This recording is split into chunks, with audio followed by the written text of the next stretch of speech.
भरतपुर का एक कपल जिनकी शादी को 7 साल हो गए थे, उनके एक 6 साल का बेटा और एक 4 साल की बेटी थी।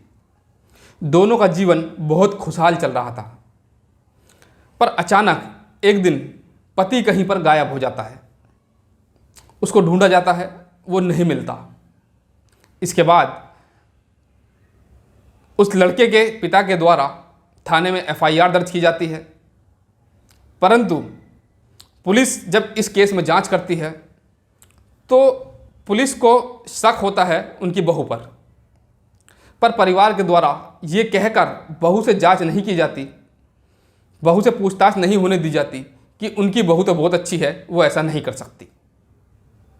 समय बीतता है, 5 से 6 महीने निकल जाते हैं। एक दिन पवन के पिता, जो लड़का था पवन, उसके पिता अपने आंगन में टहल रहे थे। वो बेटे की गुमशुदगी को लेकर बहुत ज़्यादा परेशान थे। तभी उनकी निगाह अपनी बहू के कमरे पर पड़ती है। वो दबे पांव बहू के कमरे के पास जाते हैं। वहाँ से उन्हें कुछ आवाज़ें सुनाई देती हैं।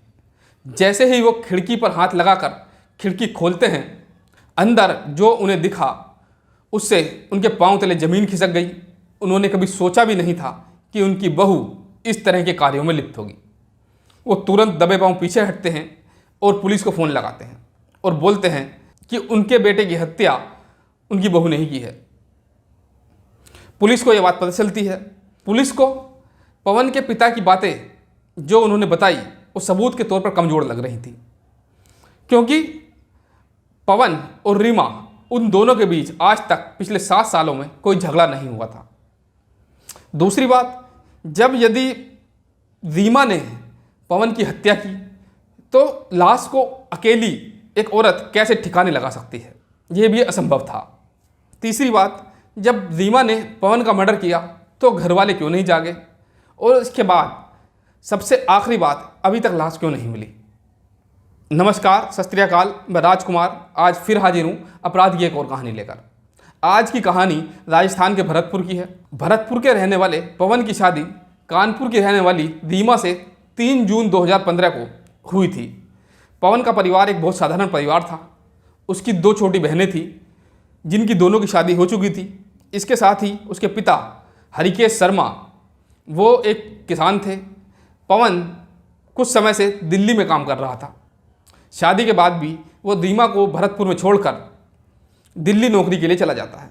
परंतु 4 साल बाद 2019 में जब वो वहाँ पर अपना घर का सिस्टम सब कुछ ठीक कर लेता है, खाने पीने की व्यवस्था कर लेता है, वहाँ पर एक अच्छे कमरे की व्यवस्था कर लेता है, तो वो रीमा को अपने साथ दिल्ली ले जाता है। वहीं पर पवन का एक दोस्त जो उसके गांव का पड़ोसी था, भागेंद्र, वो वहीं पर रहता था। वो वहाँ पर लोगों को लोन दिलाने का काम करता था और कभी कभी वो पवन से मिलने आ जाता था। रीमा भागेंद्र की तरफ थोड़ा आकर्षित हुई। उनकी शुरुआत में बातचीत शुरू हुई। पहले तो भागेंद्र केवल पवन के मौजूद होने पर ही घर पर आता था, परंतु धीरे धीरे वो जिस समय पवन घर पर नहीं होता था वो घर पर पहुंचता था। धीरे धीरे रीमा और पवन एक दूसरे के बहुत नज़दीक आ गए थे। पवन रीमा को घुमाने के लिए दिल्ली ले जाता था, उसके साथ ही कुछ गिफ्ट भी देता था। इसी दौरान दोनों के शारीरिक संबंध बने और उन दोनों की नज़दीकियाँ काफ़ी बढ़ गई थी। पवन जहाँ पर नौकरी करता था वहाँ पर उसकी किसी बात को लेकर के मालिक से खटपट हो गई और वो नौकरी छोड़ करके 2021 में रीमा को अपने गांव लेकर आ गया था। अब रीमा का भागेंद्र से मिलना बहुत कम हो गया था। इसी दौरान रीमा ने एक ऐसी साजिश रची, उसने एक ऐसी साजिश को अंजाम दिया जिससे कि वो दोबारा से भागेंद्र से मिल सके। उसने पूरे परिवार को रात को नशे की गोलियां, नींद की गोलियां खिलाकर पूरे परिवार को रात को नींद की गोलियां खिलानी शुरू कर दी और उसके बाद भागेंद्र को फ़ोन करके अपने ससुराल में ही बुलाने लगी। वो उसी कमरे में, पवन जिस समय बेहोशी की हालत में होता था, उसी कमरे में शारीरिक संबंध बनाते थे और दिन निकलने से पहले, लोगों के उठने से पहले भागेंद्र वहाँ चला जाता था। ये बात पवन की छोटी बहन ने भी बताई थी। उसने बताया था कि जो रीमा थी वो एक मेडिकल स्टोर से नींद की गोलियाँ लाती थी और सबको शाम के समय किसी को खाने में, किसी को दूध में मिला करके दे देती थी। और जब पूरा परिवार सो जाता था तो वो अपने अनैतिक कार्यों को अंजाम देती थी। इसके साथ ही उसने अपनी माँ से इस बात का एक बार जिक्र किया था कि जब वो अपनी ससुराल में रहती है तो वो बहुत जल्दी वहाँ पर उठ जाती है, परंतु यहाँ पर आने के बाद उसकी आंखें नहीं खुलती हैं। पर उसकी माँ ने इस बात को हल्के में लिया और उसे इस तरह की बातें ना करने की सलाह दी। इसके साथ ही रीमा और भागेंद्र इस तरह ही मिलते रहे। 29 मई की बात है कि भागेंद्र और दीप, जो कि भागेंद्र का दोस्त था, वो दिल्ली में पार्टी कर रहे थे। रीमा का उनके पास फ़ोन जाता है कि आज बहुत मिलने का मन कर रहा है, एक बार भरतपुर आ जाओ। फ़ोन पहुंचते ही भागेंद्र वहाँ से उठता है और अपनी बाइक से ही दीप को पीछे बाइक पर बैठाता है और अपनी बाइक से ही सीधे भरतपुर पहुँचता है। रीमा पहले ही पूरे प्लानिंग के साथ में पूरे परिवार को गोलियां खिला चुकी थी नींद की। वो सीधा उसके कमरे में जाता है और दोनों ने अपने शारीरिक संबंध बनाए। इसी दौरान पवन की नींद खुल जाती है, बेहोशी उसकी टूट जाती है। जब वो रीमा और भागेंद्र को नग्न अवस्था में देखता है तो वो आग बबूला हो जाता है।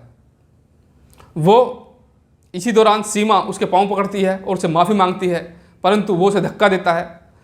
पर भागेंद्र ने इसी समय पवन का गला दबाया और दीप को बाहर से आवाज़ लगाई। जैसे ही दीप कमरे के अंदर आया, उन तीनों ने मिलकर उसका गला दबा दिया और उसको मौत के घाट उतार दिया। उसको मौत के घाट उतारने के बाद सबसे बड़ी अब समस्या थी कि उसके शरीर, उसकी बॉडी को ठिकाने कैसे लगाया जाए। इसके लिए उन्होंने वहाँ एक प्लास्टिक का एक कट्टा लिया और उसकी बॉडी को उसमें डाला और बाइक पर रखकर ही वहाँ पर नज़दीक एक नहर के किनारे ले जाकर उसमें एक बड़ा सा पत्थर बांध कर डाल दिया, जिससे कि उनकी बॉडी ऊपर ना आए। और रात को उसी समय 2:30 बजे ही दिल्ली के लिए निकल गए। सुबह पूरा परिवार रीमा का उठता है।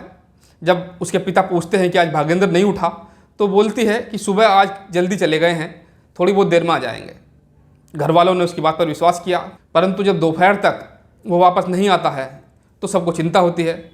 उसकी गुमशुदगी की रिपोर्ट थाने में दर्ज कराई जाती है। उसके बाद जब पुलिस आती है तो वो रीमा से बातचीत करना चाह रही थी, परंतु उसके परिवार वालों ने यह कहकर टाल दिया कि हमारी बहू से कोई बातचीत ना करो, या हमारी बहू पर हमें बहुत विश्वास है, उससे इस तरह की बातें ना पूछी जाएं। पुलिस उनकी बात मान लेती है, परंतु इसके बावजूद भी पुलिस को कोई सुराग नहीं मिला। कुछ दिन बीतते हैं, करवा चौथ आती है, दिवाली भी आती है। वो हंसी खुशी करवा चौथ भी बनाती है और दिवाली भी मनाती है, जिससे कि लोगों को कोई शक ना हो। जब 4-5 महीने बीत गए तो रीमा और भागेंद्र को ये विश्वास हो गया कि अब वो कोई उनका कुछ नहीं कर सकता। इसीलिए वो 16 अक्टूबर को भागेंद्र को फ़ोन करती है और उससे मिलने की इच्छा जताती है। भागेंद्र रात को रीमा के ससुराल में पहुंचता है। रात को सब लोग सो चुके थे। वो रीमा के कमरे में जाकर घुस जाता है। जब रीमा और भागेंद्र नग्न अवस्था में थे, अपनी शारीरिक इच्छाओं की पूर्ति कर रहे थे, तभी भागेंद्र के पिता, जो अपने बेटे की गुमशुदगी से बहुत ज़्यादा परेशान थे, आंगन में टहल रहे थे। उनकी निगाह बहू के कमरे पर पड़ती है। वहाँ से कुछ आवाज़ें आ रही थी। जैसे ही वो वहाँ पहुँचते हैं, उन्होंने जो देखा उसे देखकर वो सदमे में चले गए। उन्होंने तुरंत कुछ नहीं सोचा, उन्होंने तुरंत उस बाहर से कुंडी लगाई और पुलिस को फ़ोन किया और भागेंद्र के घर वालों को भी बुलाया। पुलिस के आने से पहले ही भागेंद्र के घर वाले वहाँ आ गए। उन्होंने वहाँ से कुंडी खोली और भागेंद्र को बाहर निकाल लिया।